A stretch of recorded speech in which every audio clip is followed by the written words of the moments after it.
পাঁচের অঙ্ক কি দেওয়া আছে? একটি ত্রিভুজের একটি কোণের পরিমাপ 65 ডিগ্রি এবং দ্বিতীয়টির পরিমাপ π/12। তৃতীয় কোণটির ষষ্ঠিক ও বৃত্তীয় মান হিসাব করে লিখি। তাহলে কি বলা আছে? একটি ত্রিভুজ যার একটি কোণের মান 65 ডিগ্রি, অপর কোণের মান π/12 এটা দেওয়া আছে, তাহলে তৃতীয় কোণটির মান বৃত্তীয় এবং ষষ্ঠিক মান চেয়েছে। এখন আমরা সবগুলোকে একইভাবে প্রকাশ করি। ত্রিভুজটির প্রথম কোণটির মান দেওয়া আছে,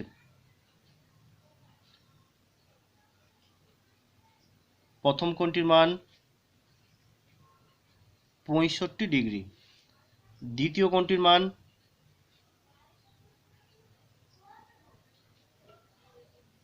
দেওয়া আছে π/12। এই π/12 বৃত্তীয় মান, আগেরটা ষষ্ঠিক মান দেওয়া ছিল, তাহলে একে আমরা ষষ্ঠিক পদ্ধতিতে ভেঙে নিই। তাহলে পায়ের মান 180 রাখবো আমরা। তাহলে 180/12 এত ডিগ্রি, কাটাকাটি করে নিই, 12 15 180, তাহলে পাচ্ছি আমরা 15 ডিগ্রি। তাহলে যেটা π/12 তার মান আসলে 15 ডিগ্রি। তাহলে আমরা এই কোণের মান জানি, এই কোণের মান জানি, তৃতীয় কোণটার মান বের করতে পারবো। আমরা জানি ত্রিভুজের তিনটি কোণের সমষ্টি 180 ডিগ্রি, তাহলে এই কোণ যোগ করে এটা থেকে বিয়োগ করলেই আমরা তৃতীয় কোণটির মান বের করতে পারবো। অতএব তৃতীয় কোণটির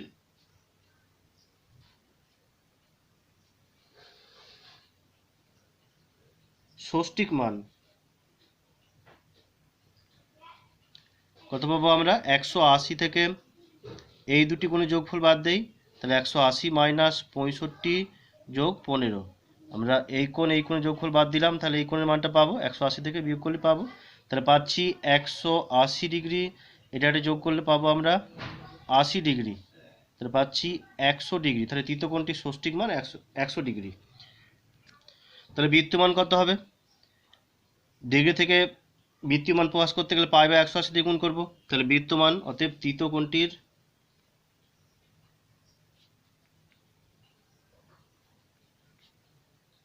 বৃত্তীয় মান সমান 100 ডিগ্রি ছিল, ডিগ্রি থেকে রেডিয়ান নিয়ে গেলে আমরা π/180 দিয়ে গুণ করব, এত রেডিয়ান। কাটাটি করি, 0 0 কাটলো, 2 5 10, 2 9 18, তাহলে আমরা পাচ্ছি 5π/9 রেডিয়ান। রেডিয়ান। তাহলে তৃতীয় কোণটির ষষ্ঠিক মান 100 ডিগ্রি এবং বৃত্তীয় মান 5π/9 রেডিয়ান। 6 দুটি কোণের সমষ্টি 135 ডিগ্রি এবং তাদের অন্তর π/12 হলে কোণ দুটির ষষ্ঠিক ও বৃত্তীয় মান হিসাব করি। এখানে দুটি কোণের সমষ্টি, যদি দুটি কোণকে আমরা এক্স এবং ওয়াই ধরে নিই, তাহলে এক্স প্লাস ওয়াইয়ের মান 135 ডিগ্রি দেওয়া আছে, এক্স মাইনাস ওয়াইয়ের মান π/12 অর্থাৎ 15 ডিগ্রি দেওয়া আছে। তাহলে 1 আর 2 যোগ করে কিন্তু এক্স এর মান আমরা পাবো, সেখান থেকে ওয়াই মান পাবো। ঠিক আগের মতো এটা করার চেষ্টা করবে তোমরা। 7 অঙ্ক কি দেওয়া আছে?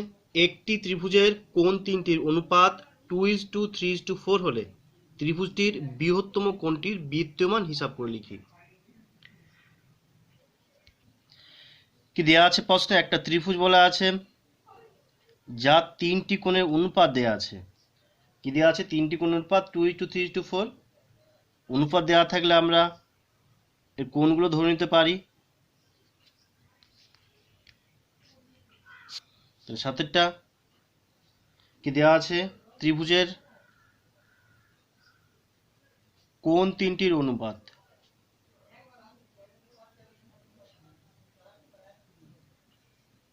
যথাক্রমে 2:3:4 দেওয়া আছে। তা তিনটি অনুপাত দেওয়া আছে 2:3:4। তাহলে আমরা এগুলোকে গুণিত হিসাবে ধরে নেই, ধরি ত্রিভুজটির তিনটি কোণ যথাক্রমে 2x, 3x ও 4x। এখানে উত্তর বৃত্তীয় মান চেয়েছে, তাহলে আমরা রেডিয়ান ধরে নিচ্ছি। তাহলে আমরা ধরে নিলাম যে অনুপাত দেওয়া ছিল 2:3:4, আমরা মানগুলো ধরে নিচ্ছি 2x, 3x, 4x, এই অনুপাতের গুণিত হিসাবে ধরে নিয়েছি, এত রেডিয়ান। তাহলে যদি আমরা এটাকে 2x বলি, এটাকে 3x বলি, এটাকে 4x বলি, এই 4x হচ্ছে বৃহত্তম কোণ, এই বৃহত্তম কোণের বৃত্তীয় মান চেয়েছে। এখন আমরা কি জানি? ত্রিভুজের তিনটি কোণের সমষ্টি 180 ডিগ্রি, সেটা ষষ্ঠিক পদ্ধতিতে 180 মানে পাই, তাহলে বৃত্তীয় পদ্ধতিতে তিনটি কোণের সমষ্টি আমরা পাই পাবো। তাহলে আমরা কি পাচ্ছি? প্রশ্ন অনুসারে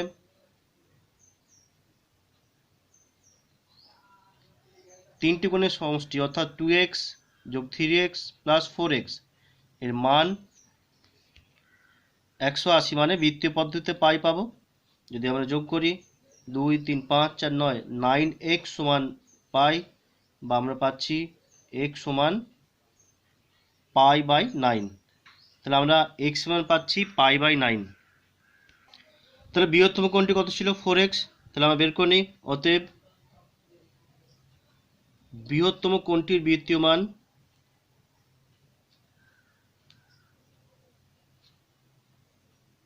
আমরা পেয়েছিলাম 4x। x এর মান বসিয়ে দেই, x এর মান পাই বাই 9। তাহলে আমরা পাচ্ছি বৃহত্তম কোণটির বৃত্তীয় মান পাচ্ছি আমরা 4 পাই বাই 9।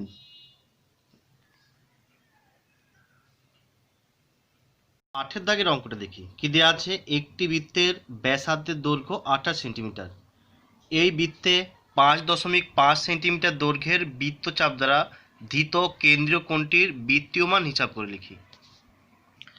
তাহলে আমরা শুরু করি অঙ্কটা। আমাদের প্রয়োজনীয় সূত্র কি ছিল? যদি কেন্দ্রে উৎপন্ন কোণ থিটা হয়, থিটা সমান আমরা জানি বৃত্তচাপের দৈর্ঘ্য বাই ব্যাসার্ধ, অর্থাৎ বৃত্তে কেন্দ্রে উৎপন্ন কোণ যদি থিটা হয়, থিটা সমান এইচ বাই আর। এখানে থিটা অবশ্যই বৃত্তীয় মান। তাহলে এখানে কি দেওয়া আছে? বৃত্তের ব্যাসার্ধের দৈর্ঘ্য আর এর মান দেওয়া আছে।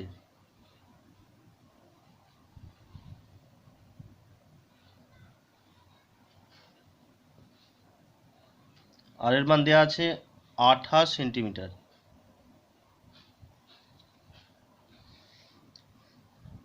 বৃত্তচাপের দৈর্ঘ্য দেওয়া আছে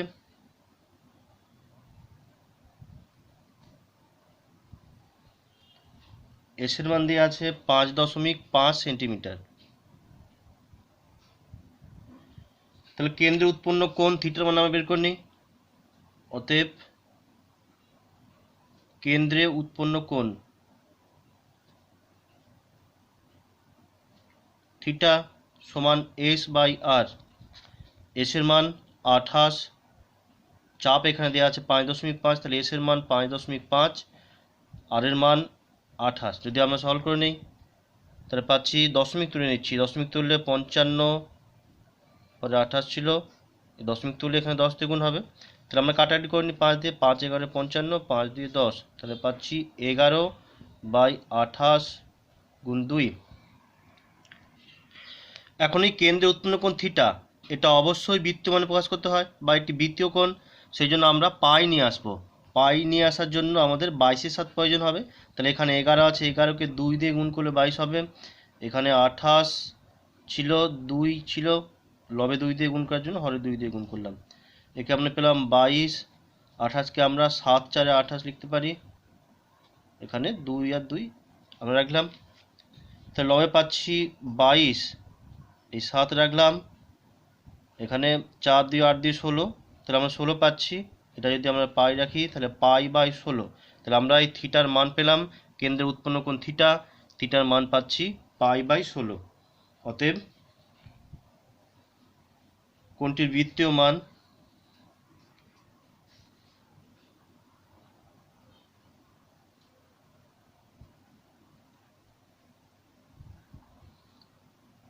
পাই বাই 16। 9 অঙ্ক কি দেওয়া আছে? একটি বৃত্তের অসমান দৈর্ঘ্যের দুটি চাপ কেন্দ্রে যে কোণ ধারণ করে আছে তার অনুপাত 5:2 এবং দ্বিতীয় কোণটির ষষ্ঠিক মান 30 ডিগ্রি হলে প্রথম কোণটির ষষ্ঠিক মান ও বৃত্তীয় মান হিসাব করে লিখি। তাহলে আমরা শুরু করি। কি দেয়া আছে? বৃত্তটির অসমান দৈর্ঘ্যের দুটি চাপ কেন্দ্রে যে কোণ ধারণ করছে তার অনুপাত 5:2 দেওয়া আছে। প্রথম কোণটির ষষ্ঠী মান বের করতে হবে এবং দ্বিতীয় কোণটির ষষ্ঠিক মান দেওয়া আছে 30। আচ্ছা, এর জন্য আমাদের যে প্রয়োজনীয় সূত্র সেটা আমরা দেখি। যে কোনো বৃত্তের বিভিন্ন দৈর্ঘ্যের চাপের দ্বারা উৎপন্ন কেন্দ্রস্থ কোণগুলির অনুপাত সেই সব চাপের দৈর্ঘ্যের অনুপাতের সমান।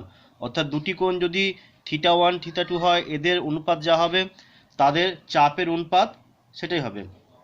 তাহলে এখানে দ্বিতীয় কোণের মান দেওয়া আছে 30 ডিগ্রি, আমরা প্রথম কোণটির মান ধরে নিই থিটা। তাহলে ধরি প্রথম কোণটির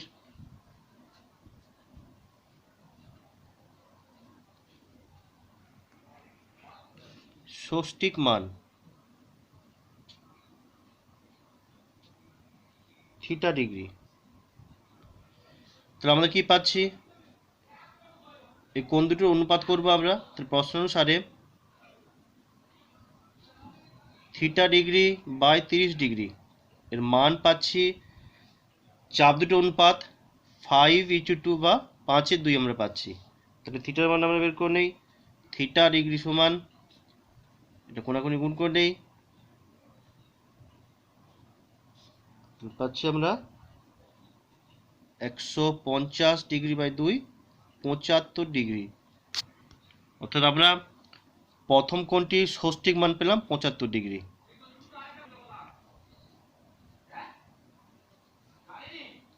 অতএব প্রথম কোণটির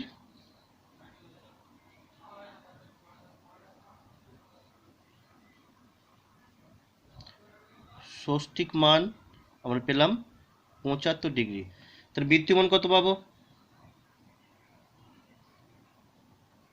একে আমরা পাই বাই 180 দিয়ে গুণ করবো।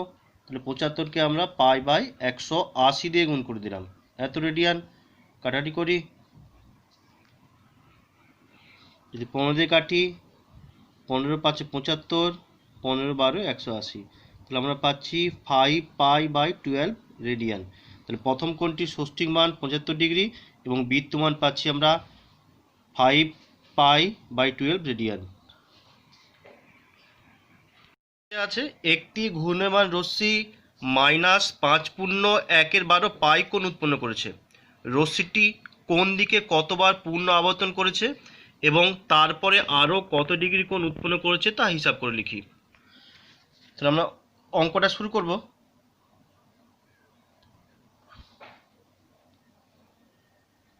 যদি আমরা ভালো করে লক্ষ্য করি, ঘূর্ণায়মান রশ্মিটি -5.1/12 পাই কোণ উৎপন্ন করেছে।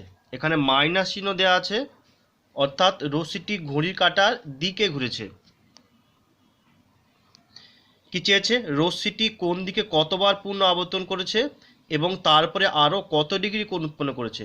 এখানে মান পায়ে দেওয়া ছিল, অর্থাৎ বৃত্তীয় পদ্ধতিতে দেওয়া ছিল, উত্তর কিন্তু ডিগ্রিতে চেয়েছে, অর্থাৎ ষষ্ঠিক পদ্ধতি চেয়েছে। তাহলে আমরা একে আগে ষষ্ঠিক পদ্ধতিতে প্রকাশ করে নিই।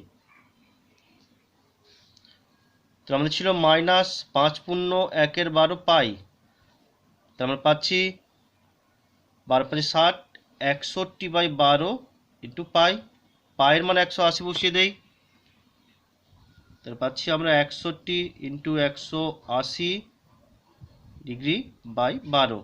এই 12 15 180, তাহলে আমরা পেলাম 61 আর 15 ডিগ্রি গুণফল। গুণ করি আমরা, যদি আমরা গুণ করি 61 আর 15, 5 5 5 6 30, 1 আর 6, অর্থাৎ 915। তাহলে আমরা মান পেলাম 915 ডিগ্রি। এটা তাহলে এখানে সব মাইনাস ছিল, আমরা এগুলো মাইনাস পাচ্ছি। তাহলে আমরা পাচ্ছি -5.1/12 পাই এর মান -915 ডিগ্রি। তাহলে কোনটি ঘড়ির কাঁটার দিকে ঘুরেছে। এখন চেয়েছে রশ্মিটি কোন দিকে কতবার পূর্ণ আবর্তন করেছে।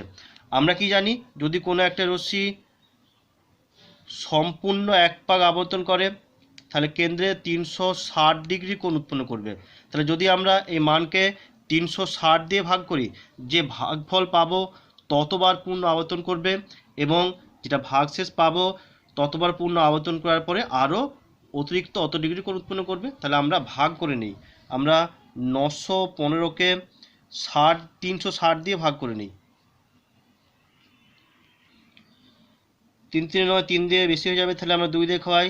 2 0 0, 2 6 12, 2 3 6 7, 720। যদি আমরা বিয়োগ করি তাহলে পাচ্ছি 5, এটা আমরা পাবো 9, 7 থেকে 1, 7 থেকে 8, তাহলে আমরা পাচ্ছি 195।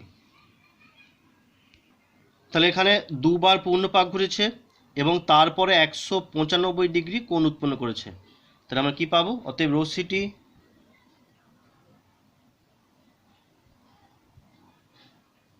কোন দিকে বলেছে, ঋণাত্মক চিহ্ন, তার মানে ঘড়ির কাঁটার দিকে।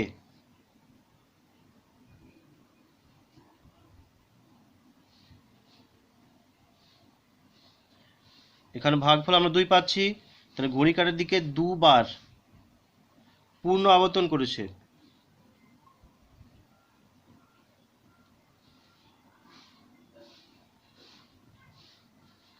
এবং তারপরে আরো কত ডিগ্রি চেয়েছে, আমরা ভাগ শেষ পাচ্ছি 195, তাহলে আরো 195 ডিগ্রি কোণ উৎপন্ন করেছে।